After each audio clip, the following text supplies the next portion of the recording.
बिस्मिल्लाहिर्रहमानिर्रहीम। Dear student अस्सलाम वालेकुम।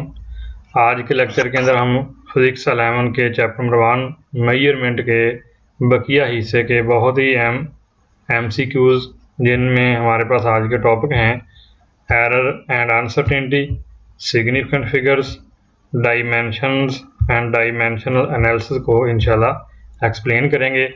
इस लेक्चर के अंदर हमारे जो हैं बहुत ही अहम MCQs होंगे और जो पास्ट पेपर्स हैं उनके MCQs हैं उनको भी अटैम्प्ट किया जाएगा। तो आइए शुरू करते हैं।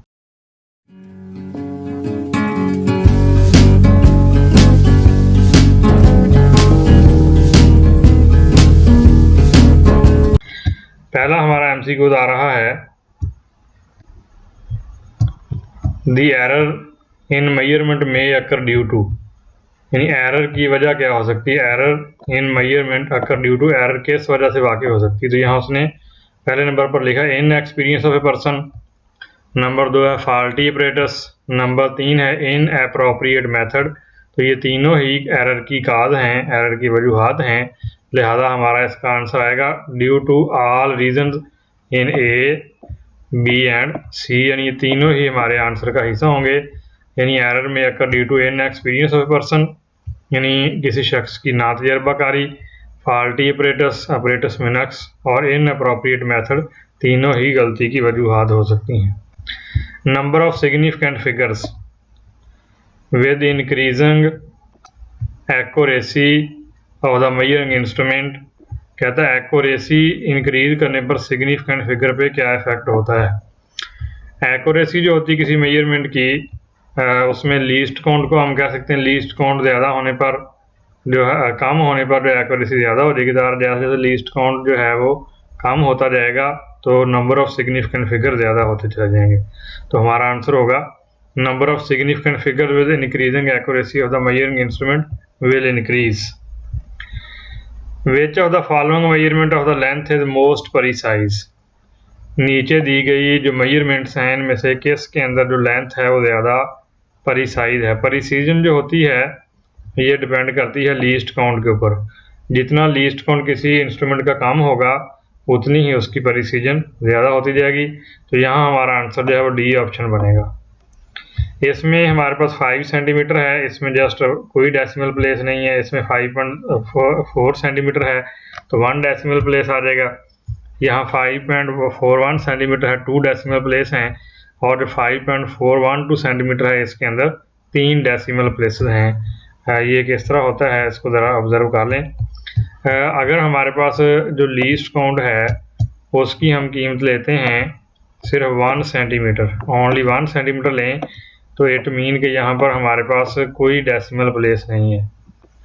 और अगर हम इसको 0.1 डेसिमल प्लेस करेंगे तो इसमें हमारे पास जो है 1 डेसिमल प्लेस आ जाएगा।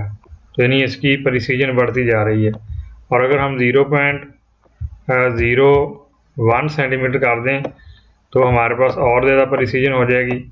और अगर हम इसको मज़ीद जो है लीस्ट काउंट को कम कर दें, यानी 0.001 कर दें, तो उसी हिसाब से एक्यूरेसी में इसकी प्रिसीजन में इजाफा होता चला जाएगा। तो आप देखें हमारे पास जो आंसर आ रहा है मौजूदा केस में उस पर ज़रा गौर करें तो आपको पता चल जाएगा कि केस की प्रिसीजन ज़्यादा है। आप देखें फर्स्ट केस के अंदर हम 1 सेंटीमीटर ले रहे हैं तो इसमें डेसिमल प्लेस है ही नहीं, तो इसमें देखें फर्स्ट रीडिंग के अंदर भी नहीं है। अगर हम लीस्ट काउंट को 0.1 सेंटीमीटर करते हैं तो यहाँ देखें 1 डेसिमल प्लेस आ गया। अगर हम 0.01 सेंटीमीटर करते हैं तो यहाँ पर 2 डेसिमल प्लेस हमारे पास आ जाते हैं। और अगर हम 0.001 सेंटीमीटर लीस्ट काउंट लेते हैं तो यहाँ पर देखें इशारिया के बाद जो हिंसों की तादाद है वो 3 होगी, और यही हमारा डी ऑप्शन है। Total fractional uncertainty, fractional uncertainty क्या होती है, इसका जनरल फार्मूला होता है। फ्रैक्शनल अनसर्टेनिटी जो है उसको हम आमतौर पर डिफ़ाइन करते हैं, it is defined as least count और डिवाइडेड बाई होता है मेजर्ड वैल्यू, यानी लीस्ट काउंट को जो ऑब्जर्व्ड वैल्यू है उसे तकसीम कर दिया जाए तो हमारे पास आ जाती है फ्रैक्शनल अनसर्टेनिटी। तो मौजूदा केस में यही सवाल किया गया, of the time period will be equal to the, तो यहाँ पर उसने क्वेश्चन किया कि प्रोडक्ट या रूल के लिए, प्रोडक्ट या डिवीजन के लिए। तो यहाँ देखें लेंथ और जो ग्रेविटेशनल एक्सेलरेशन है ये दोनों डिवाइड हो रहे हैं, तो लिहाजा सम होगा इन दोनों का fractional uncertainty in the period T बराबर 2π/L/d जो होगा वो चूंकि इन दोनों का डिवीजन है तो वो सम हो जाता है। In any measurement the significant figures are, किसी भी मेजरमेंट के अंदर सिग्निफिकेंट फिगर की डेफिनेशन क्या है, तो उसकी definition all accurately known digit and the first doubtful digit are called significant figures. A digit zero in the measurement, zero जो होती है किसी मेजरमेंट के अंदर वो ऐसी डिजिट है मे और मे नॉट भी सिग्निफिकेंट, वो सिग्निफिकेंट हो भी सकती है और नहीं भी होती। 1275.00 हैज सिग्निफिकेंट फिगर्स, कहते हैं इसमें कितने सिग्निफिकेंट फिगर बनेंगे, तो देखें डेसिमल के बाद जो जीरोज हैं वो काउंट नहीं होंगी, तो यहाँ पर 1, 2, 3 और 4 डेसिमल प्लेस जो है हमारा करेक्ट आंसर होगा। The sum of these numbers, पहला है 2.7543, दूसरा है 4.10, तीसरा है 1.273 up to correct decimal place. इसका करेक्ट आंसर क्या होगा, तो जब आप नंबर्स को ऐड करते हैं तो फिर देखा जाता है डेसिमल प्लेस। तो रूल ये है कि लीस्ट परीसाइज वो होगा जिसमें कम डेसिमल प्लेसेस होंगे। तो जब ऐड करेंगे नंबर्स को तो लीस्ट परीसाइज के हिसाब से किए। यहाँ देखें सिर्फ 2 डेसिमल प्लेसेस हैं, लिहाजा हमारा जो आंसर है वो अप टू 2 डेसिमल प्लेस वाला जो होगा वो करेक्ट यानी डेसिमल प्लेस के हिसाब से एडिशन होगी, यानी कम से कम डेसिमल प्लेस के बराबर बाकी हमें करना होगा, बाकी को राउंड ऑफ कर देंगे। तो यहाँ हमारा आंसर जो आ रहा है वो डी ऑप्शन है 8.13। 73.650 rounded up to 1 decimal place. 1 decimal place यानी अगर हम सिर्फ इस डिजिट तक यानी 6 तक अगर हम इसको राउंड ऑफ करना चाहते तो क्या बचेगा। आप जानते हैं कि जिस नंबर को आपने राउंड ऑफ करना वो एग्जैक्ट 5 है, और 5 के साथ जो रिटेन नंबर है बाकी बचने वाला नंबर जो अगर वो इवन होगा तो उसमें कोई चेंज नहीं आएगी। तो मौजूदा केस में हमारा आंसर होगा 73.6, क्योंकि यहाँ पर 5 को हमने राउंड ऑफ करना है और उसके बाद इवन नंबर है तो एज इट ही रह जाएगा। सिग्निफिकेंट फिगर देन 1.00110, तो आप जानते हैं कि जो राइट साइड पर जीरो वैसे सिग्निफिकेंट होती है और जो बिटवीन जीरोज हैं वो भी सिग्निफिकेंट हो जाती हैं। तो ये सारी जो हैं उस रूल पे पूरा उतरे। तो कुल डिजिट देखने 1, 2, 3, 4, 5 और 6, तो इस पूरे नंबर के अंदर जो है 6 जो हैं वो सिग्निफिकेंट फिगर्स हैं। A measurement recorded as 8.70 exponent 4 kg has number of significant figures. तो आप जानते हैं रूल ये है कि जब हम किसी नंबर को साइंटिफिक नोटेशन में लिख लें तो 10 की पावर के साथ जितने भी डिजिट्स हैं वो सारे सिग्निफिकेंट होते हैं। तो यहाँ पर देखें 3 डिजिट्स हैं तो हमारा आंसर होगा 3 वाला। नेक्स्ट हमारा सवाल आ रहा है स्टूडेंट एडेड फिगर, नंबर्स जो हैं स्टूडेंट ऐड कर रहा है जिनमें पहला नंबर है 72.1, दूसरा है 3.32। Correct answer regarding the rules of the addition and the significant figures, तो इसका सही रूल के मुताबिक आंसर क्या होगा। तो इसमें हम देखते हैं डेसिमल प्लेसेस की तादाद। तो जब भी आपने ऐड करना है नंबर्स को या सब्ट्रैक्ट करना है तो डेसिमल प्लेसेस देखें। तो पहले नंबर में देखें 1 डेसिमल प्लेस है, लिहाजा इन तमाम में से करेक्ट आंसर वो होगा जिसमें सिर्फ 1 डेसिमल प्लेस है, तो ये हमारा करेक्ट आंसर होगा 75.4। Which is the correct record for the diameter, ये हमारे पास diameter 2.313 of the wire when measured by a screw gauge of least count 0.001 centimetre. तो ये डायमीटर जो है नीचे वाली रीडिंग में से कौन सा सही होगा, तो इसका अंदाज़ा जो है डेसिमल प्लेसेस की तादाद से लगाते हैं। यहाँ देखें 1, ये 2, ये 3, यानी ये डेसिमल प्लेस है हमारे पास। तो डेसिमल प्लेस के राइट साइड पे 3 डिजिट्स हैं, लिहाजा जिस आंसर के डेसिमल प्लेसेस की तादाद 3 होगी वो हमारा करेक्ट आंसर होगा। तो हमारा करेक्ट आंसर है 2.312 सेंटीमीटर। Significant figure then 0.00034। यहाँ देखें ये ज़ीरो जितनी भी आ रही हैं 4 की 4 ज़ीरो जो हैं ये लेफ़्ट साइड पर आ रही हैं। तो रूल के मुताबिक जो ज़ीरो तो लेफ़्ट साइड पर होती हैं वो सिग्निफिकेंट नहीं होती हैं। तो यहाँ सिर्फ ये 2 डिजिट जो हैं सिग्निफिकेंट हैं, लिहाजा हमारा आंसर होगा 2 only. Significant figure then 8.0 exponent 4, इस नंबर में कितने सिग्निफिकेंट फिगर हैं। तो आपने रूल ये पढ़ा है कि 10 की पावर के साथ जितने भी डिजिट्स होते हैं वो सारे सिग्निफिकेंट हैं, और इसको साइंटिफिक नोटेशन में लिखा गया। तो यहाँ पर देखें 1, 2 और 3, यानी 8.70 के अंदर 3 जो हैं वो सिग्निफिकेंट फिगर्स हैं। Significant figures in 0.00846। तो यहाँ देखें ये तीनों ज़ीरो जो आ रही हैं जो कि लेफ़्ट साइड पर आ रही हैं ये सिग्निफिकेंट नहीं होंगी, जबकि बाकी रिमेनिंग डिजिट जो हैं वो सारे के सारे सिग्निफिकेंट होते हैं। तो लिहाजा यहाँ करेक्ट आंसर होगा 3। 3 students measured length of a needle with metre rod and recorded as. आपको पता होना चाहिए कि मीटर रॉड जो होता है इसका लीस्ट काउंट जो है वो 1 मिलीमीटर होता है, 1 mm। मीटर रॉड का लीस्ट काउंट होता है 1 मिलीमीटर, और अगर आप इसको मीटरों में बदलेंगे तो ये 0.001 सेंटीमीटर बन जाएगा, 0.001 मीटर में कन्वर्ट हो जाएगा। तो यहाँ देखें हमारे पास जो है 3 डेसिमल प्लेस बन रहे हैं, तो हमारा करेक्ट आंसर वो होगा जिसमें 3 डेसिमल प्लेस हैं। तो ये हमारा करेक्ट आंसर है। तो 0.214 which one is correct record.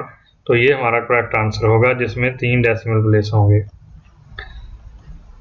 Next सवाल आ रहा है ओनली 3 वाला, उसने कहा कि ये हमारा करेक्ट आंसर है। नंबर ऑफ सिग्निफिकेंट फिगर्स, इसमें कितने सिग्निफिकेंट फिगर हैं? 0.0173। तो आप जानते हैं जो ज़ीरो लेफ्ट साइड पर आती हैं वो सिग्निफिकेंट नहीं है। तो अब हमारे पास 3 डिजिट जो है बाकी बच गया, तो ये तीनों सिग्निफिकेंट फिगर को इंडिकेट करेंगे। द एरर इन मेजरमेंट में अकर ड्यू टू, एरर की वजह क्या होती है? Inexperience of a person, faulty operators, inappropriate method, due to all reason. तो इसका हमारा आंसर ये वाला बनेगा आल रीजन वाला। Number of significant figure with increasing accuracy of the measuring instrument, significant figure जो हैं उनकी तादाद बढ़ने के साथ एक्यूरेसी में क्या तब्दीली आती है? तो उसमें इजाफा होता चला जाता है। Which of the following measurements of length is most precise, तो जिसमें ज़्यादा डेसिमल प्लेस होंगे वो ज़्यादा प्रिसाइज होगा। Total fractional uncertainty in the period will be equal to, तो ये इन दोनों की अनसर्टेनिटी का सम होता है, तो सम ऑफ फ्रैक्शनल अनसर्टेनिटी के बराबर आ जाएगा। The dimension of following pair is not same, किन जोड़ों की डायमेंशन सेम नहीं है? वर्क और एनर्जी आप जानते हैं सेम होती है, वर्क एंड टार्क की भी सेम होती है, मोमेंटम और इम्पल्स की सेम होती है। तो अब हमारा जो करेक्ट आंसर रह जाता है वो मैस और मोमेंट ऑफ एनर्जी है, क्योंकि मैस का यूनिट जो है वो किलोग्राम है और जो मोमेंट ऑफ एनर्जी का है वो किलोग्राम मीटर स्क्वायर होता है, क्योंकि इसको हम mr² से रिप्रेजेंट करते हैं मोमेंट ऑफ एनर्जी को। तो इसका जो है यूनिट बनेगा किलोग्राम मीटर स्क्वायर। तो इन दोनों का यूनिट सेम नहीं है।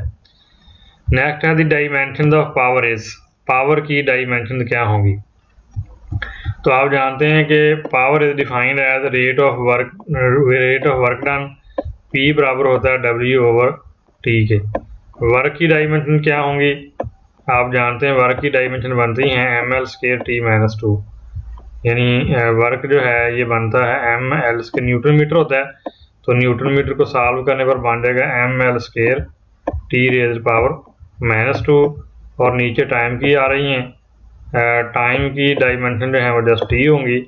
तो जब आप इसको सॉल्व करेंगे तो हमारे पास जो है ऊपर वाले टी से एक नीचे वाला टी जो है कैंसिल आउट हो जाएगा, यहाँ पावर -1 बन जाएगी सिर्फ, और नीचे वाला जो है ये कैंसिल आउट हो जाएगा। तो यूँ बन जाएगा ml²T-2 T-1। तो ये हमारा करेक्ट आंसर बनेगा ml²T-1 जो है ये सॉरी पावर की हम कर रहे हैं तो ये बन जाएगी, ये बल्कि ऊपर जाकर उसमें ऐड अप हो जाएगी, टी की पावर +1 है तो ये बन जाएगी ml²T-3 हमारा करेक्ट आंसर होगा। नेक्स्ट है डायमेंशन ऑफ फोर्स, फोर्स की डायमेंशन जो है वो जस्ट होती हैं, आप जानते हैं कि एक्सलेरेशन यानी F बराबर होता है ma के, F बराबर है ma। तो अगर आप इसको सॉल्व कर लें तो यहाँ से हमारे पास जो हैं बेस यूनिट्स आ जाएंगे। तो आप जानते हैं मैस का यूनिट किलोग्राम है और जो एक्सलेरेशन है इसका यूनिट होता है मीटर/सेकंड²। तो डायरेक्ट यहाँ से हमारे पास जो है डायमेंशन ऑफ फोर्स आ जाएंगी। तो ये बन जाएगा ml/T-2। तो इसका हमारा करेक्ट आंसर क्या होगा? ml/T-2 फोर्स की डायमेंशन बनेगी। The dimension formula for the quantity light year, light year क्या चीज़ होती है? आप जानते हैं light year is the distance light travel in 1 year. Light year वो डिस्टेंस है जो लाइट पूरे साल में ट्रैवल करती है। तो इट मीन लाइट जो ईयर जो है ये डिस्टेंस का यूनिट बनता है और डिस्टेंस का यूनिट मीटर है तो उसकी डायमेंशन कैपिटल L बन जाएंगी। द डायमेंशन ML0 T-0, तो यहाँ देखें सिर्फ M आ रहा है जो कि किलोग्राम के लिए होता है, और आप जानते हैं किलोग्राम जो है मैस का यूनिट होता है। The dimension of gravitational constant GR, G की जो डायमेंशन है इसका फार्मूला बनता है हमारे पास न्यूटन मीटर, इसका जो यूनिट है वो होता है न्यूटन मीटर स्क्वायर पर kilogram square. Newton metre square पर किलोग्राम स्क्वायर जो है इसका यूनिट बनता है। तो यहाँ से आप इसकी डायमेंशन निकाल सकते हैं। अब यहाँ जस्ट न्यूटन की लिखनी पड़ेंगी। न्यूटन की जो डायमेंशन बनती हैं वो बनेंगी किलोग्राम मीटर पर सेकंड स्क्वायर। किलोग्राम मीटर ये अभी हमने लिखी भी है, ये सामने आपकी खड़ी है, ये देखें किलोग्राम मीटर पर सेकंड स्क्वायर। तो किलोग्राम मीटर पर सेकंड स्क्वायर इसकी डायमेंशन आ गई न्यूटन के लिए, और मीनिंग जो है आपकी मीटर स्क्वायर है और किलोग्राम की पावर -2 है। तो इस किलोग्राम की पावर -2 और इसकी हाल करेंगे तो किलोग्राम की पावर -1 आ जाएगी, और ये मीटर स्क्वायर और ये मीटर मिलकर m की पावर 3 हो जाएगा। तो इसको जब डायमेंशन में लिखेंगे तो किलोग्राम की जगह m आएगा, m की पावर -1, और m की पावर 3 पे l की पावर 3 आ जाएगा, और सेकंड की जो -2 है वो t की -2 हो जाएगी। तो हमारा करेक्ट आंसर जो यहाँ बन रहा है वो बी वाला ऑप्शन आ रहा है। Which pair has same dimensions, तो इसका जवाब है वर्क एंड एनर्जी। तो डियर स्टूडेंट्स, आज का हमारा लेक्चर मुकम्मल हुआ।